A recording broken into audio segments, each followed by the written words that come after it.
శ్రీమాత్రే నమః. రాబోయే నవరాత్రులు మామూలువి కావు. రోజు ఇలా పూజ చేసుకోండి. శ్యామల నవరాత్రులు పూజా విధానం, నైవేద్యాల గురించి మనం ఈ వీడియోలో తెలుసుకోబోతున్నాం. అంతకంటే ముందుగా అయితే మన ఛానల్ని ఎవరైనా మొదటిసారి చూస్తున్నట్లయితే తెలుసు కదా, ప్లీజ్ లైక్ చేయండి, షేర్ చేయండి, సబ్స్క్రైబ్ చేయండి. అలాగే పక్కనే ఉన్న బెల్ ఐకాన్ కూడా క్లిక్ చేసి ఆల్ అనే ఆప్షన్ ప్రెస్ చేసి ఉంచుకోండి. నేను వీడియోస్ అప్లోడ్ చేసిన వెంటనే మీకు నోటిఫికేషన్ ద్వారా వస్తాయి. ఇక వీడియోలోకి వెళ్తామా మరి. శ్యామల నవరాత్రుల పూజా విధానం. శ్యామల నవరాత్రులు ఫిబ్రవరి 10 నుండి ప్రారంభమై ఫిబ్రవరి 18వ తారీఖున ముగుస్తాయి. వీటిని గుప్త నవరాత్రులు అని కూడా అంటారు. మాఘమాసం ప్రారంభమైన మొదటి 9 రోజులు శ్యామల నవరాత్రులు. శ్యామల సరస్వతి రూపం, జ్ఞానస్వరూపం. ఈమెను మంత్రిని అంటారు. అమ్మవారికి శ్యామలాదేవి మంత్రి, వారాహిమాత సేనాధిపతి.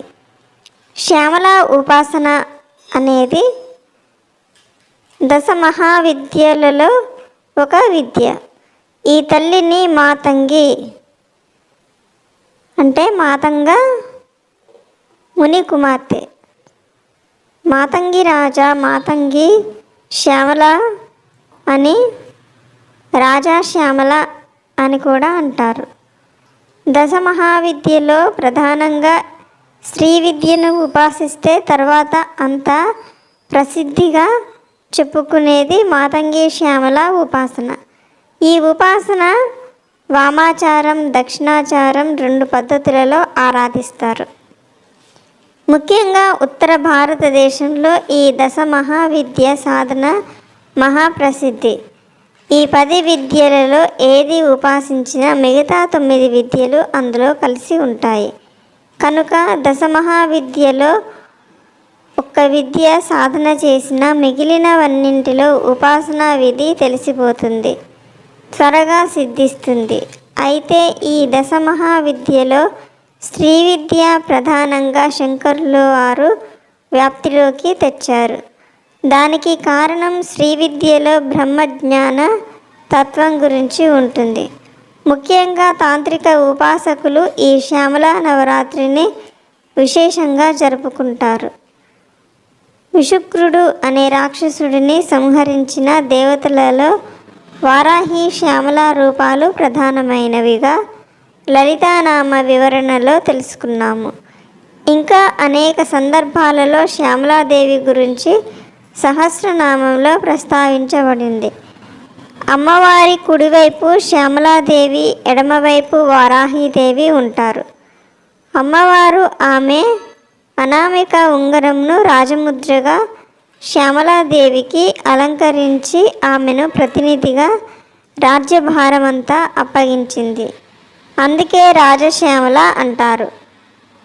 శ్యామలాదేవిని ఉపాసించిన వారికి విద్యలో రాణిస్తారు. కోల్పోయిన పదవులు, కొత్త పదవులు, ఉద్యోగాలు పొందుతారు. త్వరగా మంత్రసిద్ధి పొందడానికి, ఏదైనా చెడు ప్రయోగాల నుండి రక్షించడానికి ఈ తల్లి ఉపాసన ప్రసిద్ధిగా చేస్తారు. ప్రధానంగా ప్రసంగం మరియు నాడ కంపించే ప్రతిధ్వని మాతంగి మన చెవులను మరియు వినే సామర్థ్యాన్ని కూడా నియంత్రిస్తాయి. మాతంగి రుద్రవీణ మోగిస్తూ ప్రదర్శించబడుతుంది. పాటలు మరియు రాగాల యొక్క స్పష్టమైన రూపంగా ఆమెను సూచిస్తుంది. సరస్వతి యొక్క తాంత్రిక రూపం శ్యామల. అభివృద్ధికి, ఎందులోనైనా విజయప్రాప్తికి ఆమెను ఉపాసిస్తారు. సంగీతంతో ఈమెను ఆరాధిస్తే త్వరగా అనుగ్రహిస్తుంది. గురుముఖంగా దీక్షను పొందితే త్వరగా సిద్ధిస్తుంది. ఈ శ్యామలా దండకం చాలా ప్రసిద్ధమైనది. ఇందులో మంత్ర, యంత్ర, తంత్ర సంకేతాలు శ్యామలా విద్య రహస్యము ఈ దండకంలో కనిపిస్తుంది. పిల్లలకు ఖచ్చితంగా నేర్పించవలసిన దండకం ఈ శ్యామలా దండకం. ఇక పూజా విధానం గురించి తెలుసుకోబోతున్నాం. ఈ శ్యామలాదేవికి నిత్య పూజతో పాటు మాతంగి శ్యామల అష్టోత్తరం, శ్యామల షోడశ నామాలతో కుంకుమార్చన చేసుకోండి. వీలైనంత వరకు మాతంగి యొక్క స్తోత్రాలు హృదయం, కవచం, సహస్రనామాలు, సహస్రనామము మొదలగు వాటిని పారాయణం చేసుకోవచ్చు. వీలైతే చిలక పచ్చ రంగు వస్త్రాలను కానీ ఎర్రని వస్త్రాలను కానీ ధరించాలి. ఎరుపు రంగు పూలతో అలంకరణ చేసుకోండి.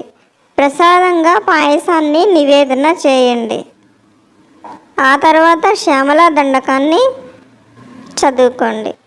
శ్యామలా దండకము స్తోత్రము పఠించిన వారు ముల్లోకాలు జయించగలరు. షోడశ నామ స్తోత్రం చదవలేని వాళ్ళు షోడశ నామాలు అయిన ఈ 16 నామాలతో పూజ చేసుకోండి. అవి వరుసగా చెప్తాను వినండి.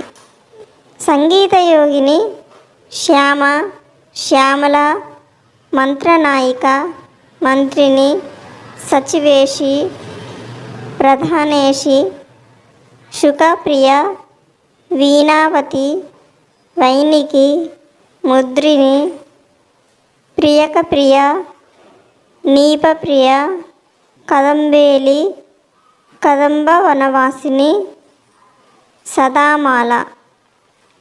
ఈ నవరాత్రులు మామూలువి కావు, చాలా విశేషమైనవి. అందరూ శ్యామలాదేవి తిరుగాడే నవరాత్రులలో అమ్మవారిని భక్తి శ్రద్ధలతో పూజించి అమ్మ అనుగ్రహం పొందండి. శ్రీమాత్రే నమః. ఓకే ఫ్రెండ్స్, ఈ వీడియో కనుక మీకు నచ్చినట్లయితే లైక్ చేయండి, షేర్ చేయండి, సబ్స్క్రైబ్ చేయండి. Thank you friends, thank you very much.